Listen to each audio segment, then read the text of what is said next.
What's up, guys? Today we are going to be joined by Julia Haber in just a few moments here. Julia is the founder and CEO of Home from College, which you'll hear all about, and really killing it and doing pretty phenomenal things. So we're excited to hear from her and stay tuned. Hey guys, this is Sheila and Maya Dunn, and you're listening to Claw Combos. Let's go, guys. Let's get it done, bitches.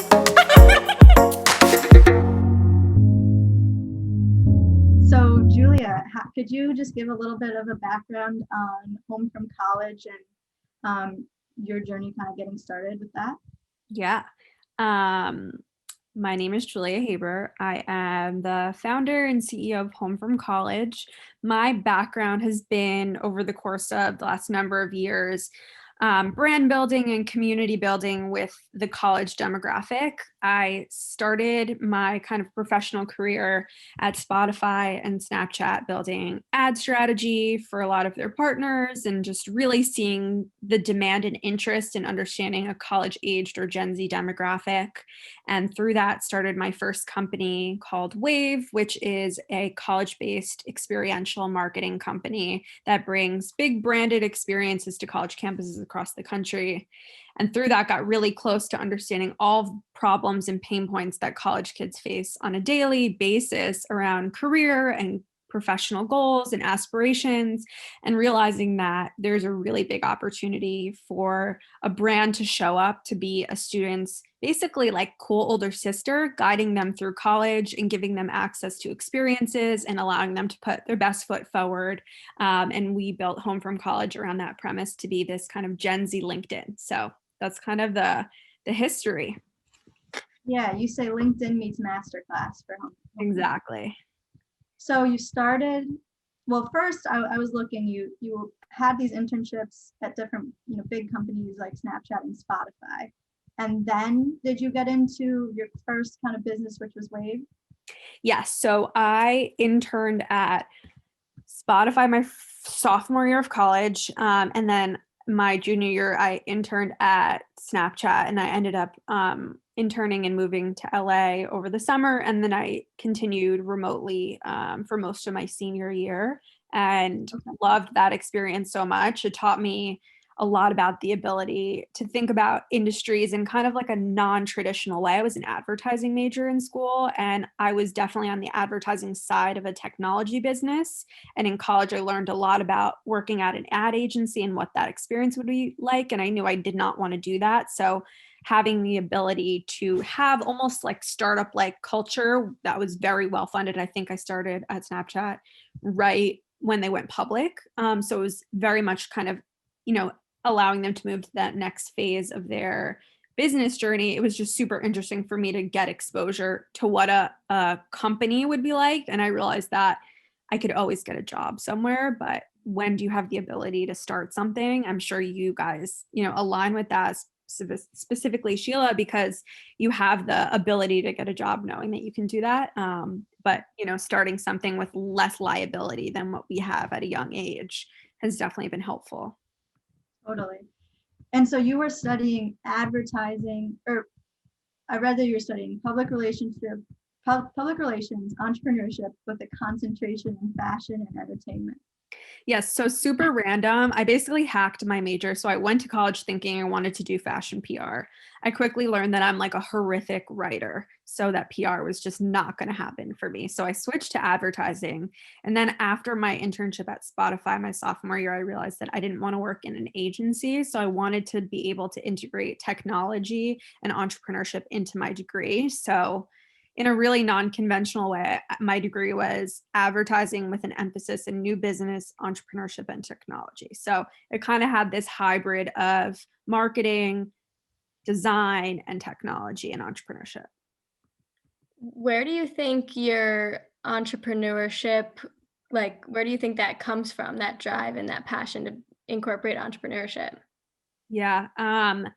So I come from an entrepreneurial-ish family, I would say. My grandfather was an entrepreneur. My great-grandmother, who I named actually the holding company of Home from College after was a first generation entrepreneur. She was a female like immigrant who started this amazing printing press business in Austria and opened it in the US. So I think it's in my genetic code. And my grandfather was an entrepreneur, and my parents have started their own kind of practices in their professional fields. But I really attribute it to growing up with a learning disability. And I was diagnosed with like a very minor kind of learning reading like kind of disability that I'm sure would probably go undiagnosed if I didn't go to such a type A kind of school. But it really taught me to advocate for myself in a way that I didn't ever think of before. If things came easily to me, I basically hacked my whole college career. I didn't take one test after my sophomore year because I realized I'm a horrific test taker.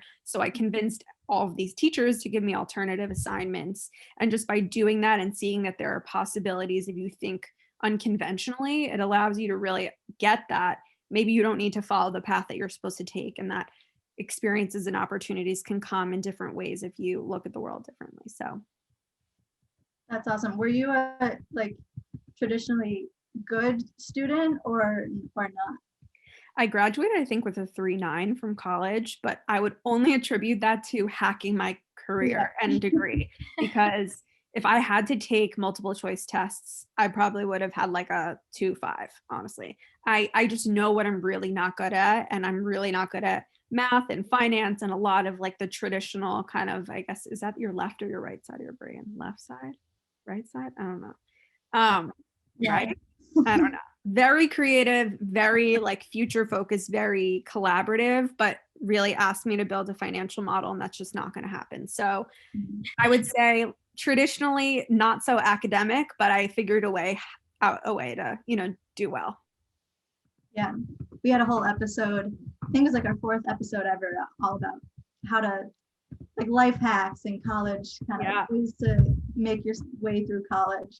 And I feel like it's probably so different now. You can't really hack college over Zoom. I know. I wonder how that's changing. Or I guess maybe you can hack it even more. Yeah, maybe more. Maybe you're like cheating more than you probably could have ever before. Well, on that, I was curious, like, what is your thought on the conventional kind of higher education path that people are pressured so much into? Do you think, I guess this is kind of off topic, but do you think that will continue playing a role in society in the future? I think it's a really good question. Obviously, now more than ever, people are questioning, is this worth it? Am I getting enough? Is this valuable? And when really thinking about, Home from College, and we've spent many, many months focus grouping with thousands of students. And what we kept hearing is, I value my college degree, but it doesn't necessarily align with where I see my career going. So I'm a psychology major, I'm a fashion major, I'm a technology major, whatever it is, but I'm really passionate about something else. And what I heard is many kids don't have that intersection between what they're learning in school and what they want to be in their lives. And I think that is where the discrepancy lies in being able to learn applicable things to the real world. I think it's what we're going to see is college is going to become less academic, less textbook, less like test oriented and more real world oriented, hopefully. And I think these schools will get I think some schools will always be super academic, but we're seeing that the not top 10% of these schools are crumbling because they can't afford, given the pandemic, to adapt because kids are not going physically. So I think there's going to need to be this intersection of what's actually valuable for me and what will move me forward in my life. But I think societally there is this need for the experience of college, which doesn't exist now. So when the experience comes back, I think people will value it because it is more about just the whole thing. But if you're going to just get the skills, I think it's been failing that for a really long time. So probably forever. So then how does Home from College come into play? You kind of help students with uncertainty and like what you said of like that mismatch between what they're learning, but then real world experience. So how have you developed something that helps students with that? Yeah. So with Home from College, we are not trying to replace college by any means. The problem we're really solving is that kids are coming into school saying, I'm a psychology major, I'm a business major, I'm going to school for this degree, but I have no idea what I want to do with my life. And I'm going to school not knowing what's the first step I need to take professionally to be successful, or what does it look like? What is the roadmap for me to figure out how to get the job that I dream about after my senior year? I think 86% of kids go to college hoping to get a degree hoping to get a job when they graduate. And I think about 90% of college kids graduate without ever having an experience prior to leaving school. So how do you know what you want to do with your life if you've never had an internship or an opportunity to say, hey, I like this, but not that? And what we're seeing is such an over index of emphasis in getting the job, but not so much of like starting your journey professionally and understanding like, how do I even begin? How do I present myself online? How do I make the most out of relationships I'm building? How do I choose the right things so I know what I should do when I graduate? So we're really considering ourselves like the professional starting point for kids and giving them a platform to express themselves professionally in this very Gen Z way that allows you to say, okay, this is who I am as a person. This is what I value, emphasizing the things that you've, earned of human value rather than like my GPA or where I go to school or what experiences I've had, because for most people, that's not a selling point if you haven't had anything. And really just trying to change the narrative of the process of career rather than just the moment you need to get the job and trying to figure your shit out when it's already too late at that time. And yeah, exactly. And how has COVID played a positive or a negative role in that? Because I can imagine kind of both ends of it, as not being able to be physically getting a job, but also there's a lot of digital opportunities and competition probably coming up. Yeah. So we were building this business in a totally different format pre-pandemic. We were actually building multiple physical spaces on college campuses, permanent spaces that were going to be like the better career service centers where companies could come in and have like residencies where students could work with those companies in person. So it'd be like Allbirds would come in and activate for a month, and they would allow students to work with that brand, have a project, focus group things, whatever, and it would be on campus and they would be rotating in and out. So students could get a touch point to learn and not. We had a lease signed and we completely dropped it in March and totally pivoted to home from college. I think we really blew up because this like narrative really resonated because kids were feeling so lost from March until, now, like everybody still doesn't know what to do with their lives. So the concept of being a partner in that way, I think really resonates. But in terms of opportunities, I think it's more competitive because the kids who are our age or a little younger, like just graduated college, and it's a terrible job market because people 2 or 3 years older than them just got laid off, so they're more likely to get a job before the kids who have no experience. So it just makes it's a hard cycle, and having an upper hand is hard when you haven't had experience. So What is kind of like your why for home from college, or what type of outcome would make you like super, super happy? Is it just like seeing the students that you're really impacting on a day-to-day? Is it working with the brands, like the partners who can provide these opportunities? What's kind of like the why behind it? yeah, I mean, the personal why for me is I struggled so much pre-professionally in college to find what I should do, and how to get through and how to feel successful.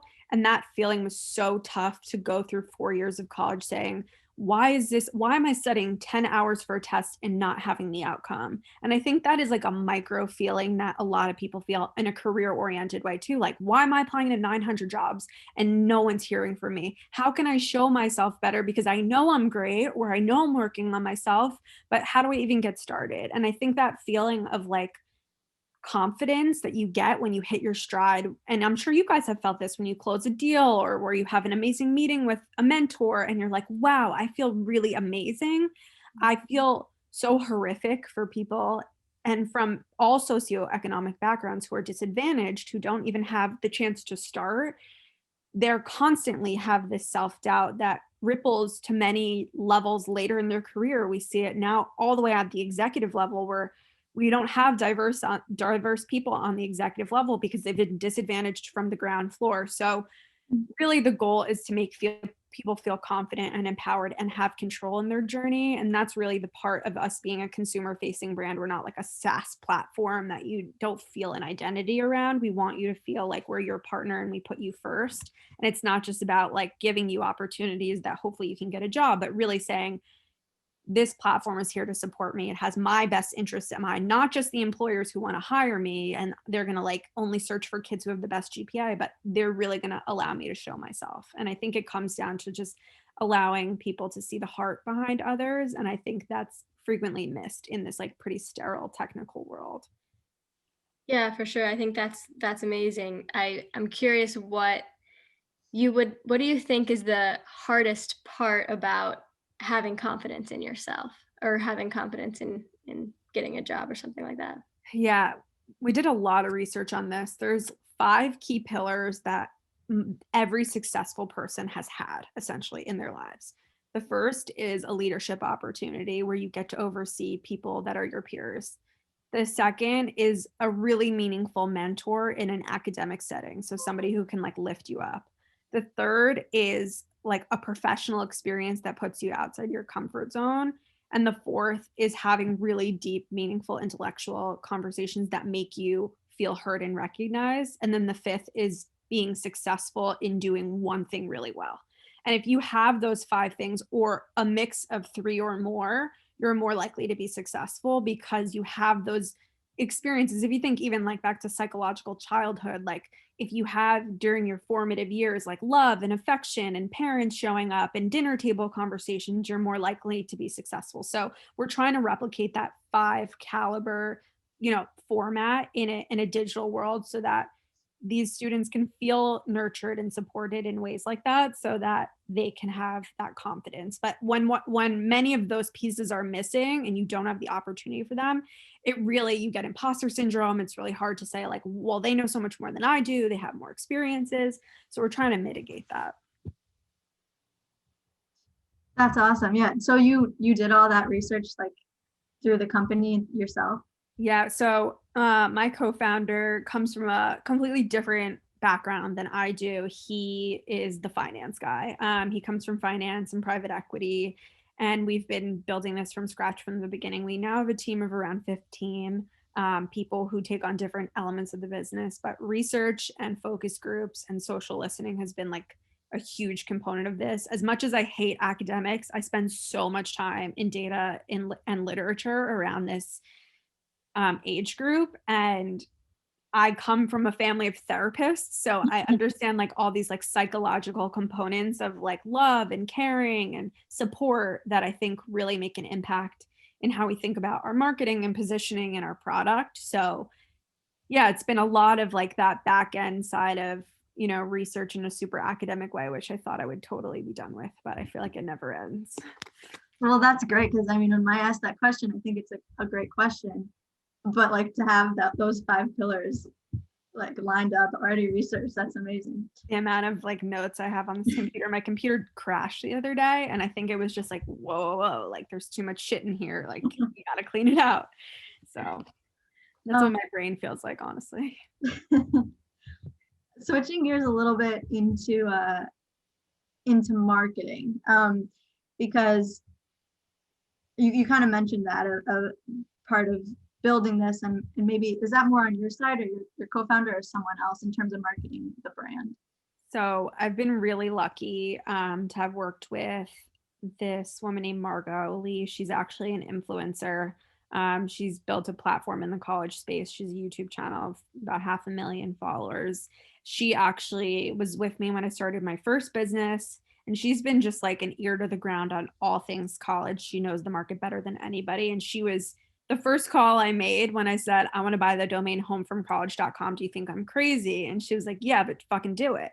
And just really like has been an amazing supporter in figuring out how to position, market. But I mean, it's a lot of research, we are building out this massive go-to-market strategy for the relaunch of our new product. And it's a lot of data and trying to understand what's the marketing mix and what's our positioning, what's the value prop to different consumers. So we spent a lot of time listening and questioning and getting information, but I would say it's Margot and I really diving in deeply and then hopefully getting and supporting, a lot of the feedback we hear from students. But yeah, I read that you guys created a Black Lives Matter kind of guide for students that was picked up by a lot of people all across the world or country. But that's like a unique way. I mean, a lot of people, I live in kind of the digital marketing world, but a lot of people underestimate, I think, how much you can do organically without ad spend.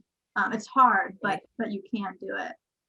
100%. I think we have around 25,000 users on our platform we've spent no money on marketing, and that Black Lives Matter content was so like organic. We literally were on the phone on Sunday saying, how can we have a new approach? This was like the Sunday of the all of everything happening. How can we have a new approach to sharing information on Instagram? Because everybody's posting like graphic design images that don't mean anything. How do we put content in the feed? And we came up with this concept called You Can Do This Today, and it was inspired by the 87 ways you can help post that we did around Black Lives Matter. Like Christina Aguilera and a lot of celebrities shared it, and that gave us a platform to use social to share informative information around like a Gen Z segment. So we post stuff all the time. We used to do it every Sunday, something called You Can Do This Today around a new topic. And it would have 5 or 3 pieces of information, things you can actionably do around a topic.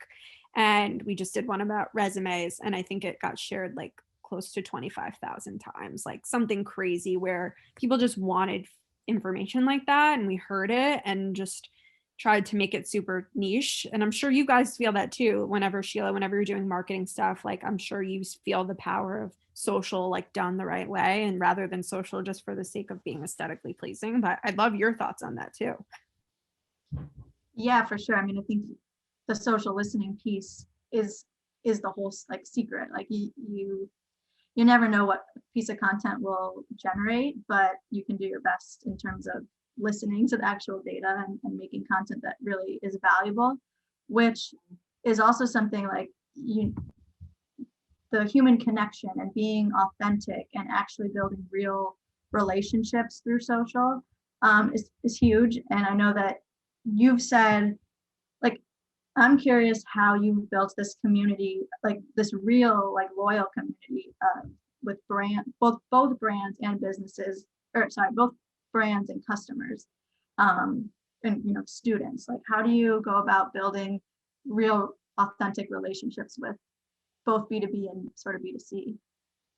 Honestly, like we are such a scrappy startup. When people see us sometimes in the world, I'm like, oh my God, you don't know how scrappy we are. Like you literally don't get it.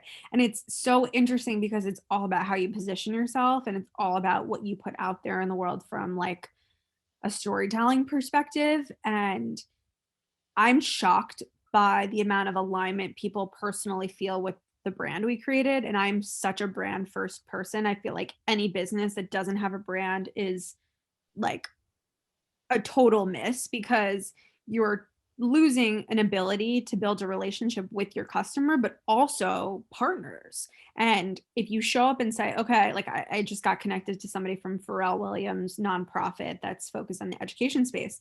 And the reason she was excited about the alignment was because we had something that you could physically align with. It's not just like a group that does things and this is a technology platform. It's a campaign that she can think about in her head before it even is live. So I think a lot of companies miss that boat when they see, oh, I am a product or I'm a service or this is what we do, but you miss the whole heart side of it. And you're like, where did you go wrong? Because now you're missing a way to build a relationship with your consumer in an emotional way, and the ability to build a relationship from partners who just want to be associated with you. So I think that there's a lot of value in that gets overlooked a lot. And I think too, it's because people sometimes, at least businesses we've talked to, are so focused on like the short-term ROI, the sales first, but certainly branding is, if not equally, if not more, equally as important as the sales side of things. And though it's a longer term strategy, will play out, in the long term in terms of value. Yeah. Cool. Well, what's next for Home from College? What do you, I think you were telling me last time kind of about another iteration of the platform. Yeah. So for we launched our MVP in July, and we have learned so much from what works, what students want, what students need, how we can show up. And we spent around 4 months focus grouping to say, okay, what does this next product look like? And how do we build a really scalable platform that doesn't require us to sit in the middle and do so much manual labor in order to make connections or provide opportunities and allow students to really show themselves professionally. So we're in the process of building this kind of 2.0 version of our platform, which is very much going to be this kind of Gen Z LinkedIn, and really inspired by a pretty significant data point that we heard in a focus group, which was I have no professional way to show myself in a way that feels like who I am rather than the sterile version of who I am on LinkedIn. And I don't fit into these 4 bullet points that they asked me to fill out. And I've done so much more than this allows me to show. How can I show up professionally that allows companies that align with who I am personally to see that I can be a great fit and to take control to say, hey, I don't have to wait for a recruiter to hear, for me to hear back from a recruiter and I applied to 900 jobs. I want to empower the user and the student to have a say in their career. So this new platform essentially is going to create this new format of a professional profile, taking a lot of like dating app components mixed with some social media, like highlight, story format, like functionalities. So students have a more creative way to show who they are, and give students essentially this professional business card that is digital. And the digital business card is going to be like this amazingly designed digital currency that you can share and pass along to different people, and use in multiple formats through purchasing, but also through giving a card to a recruiter or giving your professional card to a company you're really excited about. So having that, empowerment and personal brand, and then, matching with opportunities in really exciting companies that align with giving kids a chance and a starting point and rechanging the narrative on that. So we've been really heads down on building that, and we're going to launch hopefully mid-March with the next format of the platform. That's incredible. Just hearing that, like Sheila gave me a background on you and your company, but I've been saying forever, like people younger than me are not going to use LinkedIn. It just doesn't make sense. I was just saying that like the other week, like there's something better has to come. So that's awesome hearing that. I'm super excited to see how that turns out in March. But thank you. Us too. You never know until it goes live, but we're really excited. So.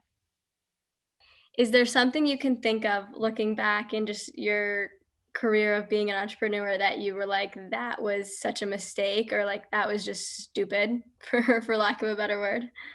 Yeah, totally. So Wave, my first business, I didn't know what the hell I was doing the whole entire time. And it was totally a fake it till you make it. Like I sold through a contract with Balenciaga for a very large contract, and I had literally no idea what I was doing. I had no idea what the first step was. Luckily that fell through so that I didn't have to fuck that up with Balenciaga. But I had a tour with a client that I'm just not going to say the name of the client just in case they listen to this for whatever reason, but we decked out this 40-foot trailer that we were bringing around to 8 different college campuses. It was like a 50,000 pound trailer, no joke. I had to negotiate like tremendous permits to get these trailers onto college campuses, which is like very much not usually allowed. There's a lot of liability. If somebody breaks their leg in the trailer, you're screwed. This was the day before the event was going live. We were at Cornell, and this 40-foot trailer starts sinking into the like main quad of Cornell. Like I got a call from my producer, and he's like, Julia, the whole front 3 wheels of this trailer is sinking into the quad, like many inches into the quad. Like, I don't know what we're going to do. And the school calls me and they're like, yeah, so if there's any damage to the lawn, we're going to give you like a $25,000 bill for the damages. So, I mean, took my like Volvo sedan and put about 500 pounds of plywood and stuck it in the truck and like stuck it under the trailer and just totally hoped and prayed. And I had no idea what I was doing. And the whole experience of like bringing something physical for the first time was a major shit show, and no one told me about how to do it and how to deal with any of it. And I'm so grateful that I messed it all up so that I know like to get insurance really far in advance, to have a producer that knows what they're talking about, to not do stuff outside when it's going to rain. And so I'm grateful for those moments, but it was anxiety and a half. Did it work out in the end? It ended up working out. I learned a lot. And anytime anybody does anything physical, and if any of your listeners want to do a physical pop-up event, like have them call me before, just so I can tell them all the mistakes to make. But yeah, it ended up being fine. But it's not as glamorous as it looks always. Gotta keep making it till you make it, though. That's Totally. That's it. Smoke and mirrors. That's what like I don't even, separately from this kind of even episode, but like we were right like 5 minutes before this episode, I think, and we kind of touched on it, but like that confidence that you need, especially if you're going to be, in your early 20s and trying to talk to people like 10 seniority levels above who you should be talking to. Like you've got to be confident. And what do you think what would you attribute to your kind of confidence?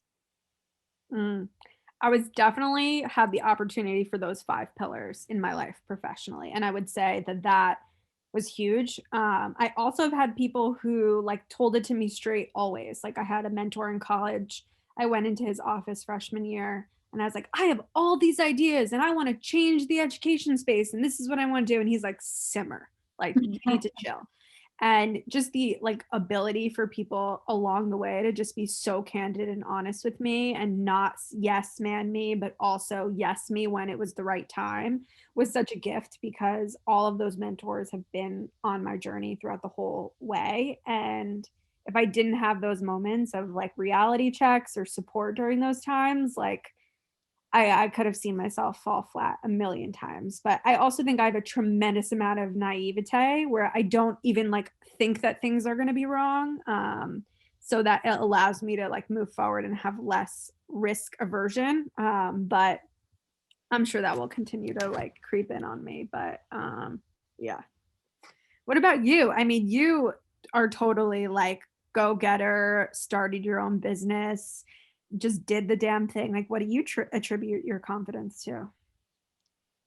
Well, it's funny. I was looking back 2 years ago at some of like the email threads even that I had with potential clients. Like my my tolerance for like bullshit or like just like goes way down. Like what you said about being both, you need the mentors to like tell you when you're like just being stupid, and then you also need to also almost be that way. Like no one wants to hear yes like Totally all the time. You need to be able to speak up. Like when a client asks me for something, if I disagree, I've just learned, I think it's just trial and error, like just putting myself out there, like you said, just like shoot your shot, like just do it over and over again and you'll pick up things really quickly.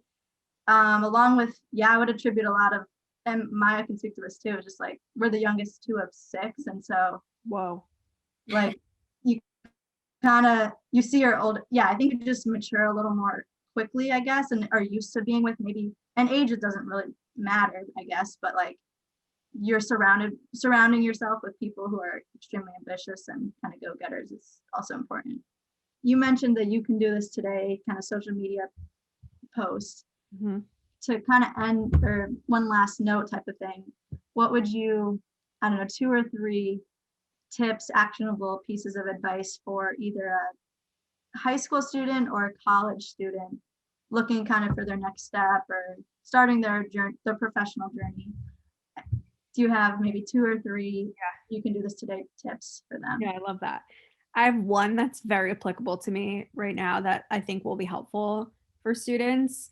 I was just on a Zoom call with Neil and Rachel Blumenthal. Neil's obviously the founder of Warby Parker, and his wife. They were talking about the future of retail and blah, blah, blah. It was a big conversation. And there were a lot of like big executives in the Zoom room who I honestly would dream of talking to. And I was definitely the most inexperienced, probably the youngest person in the whole room. There's probably 100 people.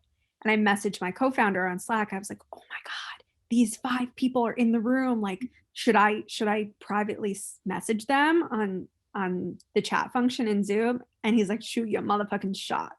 So I did. And I messaged all of them and they all responded and said, here's my email, would love to connect.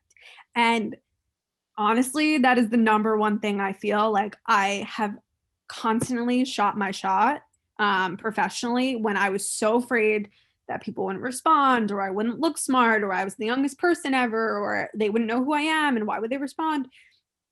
Almost every time it works. And if you do it in a creative, personalized way, you have literally nothing to lose. Worst thing is they don't respond or they say no thanks. Like you'll move on with your life. And I just feel like I'm like high from that ability to now like have that connection. And I would say you can do that in any format. I've been in clubhouse rooms where I've messaged people who are like hugely successful or people have DM'd me and just have had a creative message. So I think it's all about shooting your shot is like the number one, I would say. The second thing I would say is like, don't make like nice to meet you intro dumb kind of subject lines. Like nobody wants boring subject line. Your subject line, like this is the best email you're gonna get today. Like something that they're gonna see in their inbox and be like, oh wow, that's really personal and exciting. And that's not something I've seen every day. Yeah. And then the third I would say is this is like a rule I kind of have that's I've been telling people and everybody I've told before has gotten the job when I've said to do this, which actually one of my advertising professors told me. If you have a job interview in person, if that ever happens again in this world, bring a thank you card, like a physical thank you card. Write the thank you message in the card in the lobby once you've had the interview. Go back upstairs, hand the thank you card to their secretary and give them the card that day real time because no one does that. It is such a personal way for you to show up and it's just like the extra oomph that if you're like one of 50 interview candidates, you'll totally be memorable. So I think that really works. I've never personally done it, but I've heard that it works. So those would be my 3. That's awesome. That third one, I can say from interviewing people, it's like a common practice, say like write an email for sure, but like a physical note for sure. I don't know if I'm just like cheesy about it, but like I love to get that from candidates and for sure, that's great advice. Thank you all so much for listening. It was absolutely great to speak with Julia. Make sure to check out Home From College at Home From College on Instagram, Facebook, and homefromcollege.com. Yeah, thank you guys for listening. Definitely go check out the platform, and we're really excited to see the next iteration. And leave us a comment or feel free to reach out to any of us if you guys found value or have any questions about anything from the show. Cheers!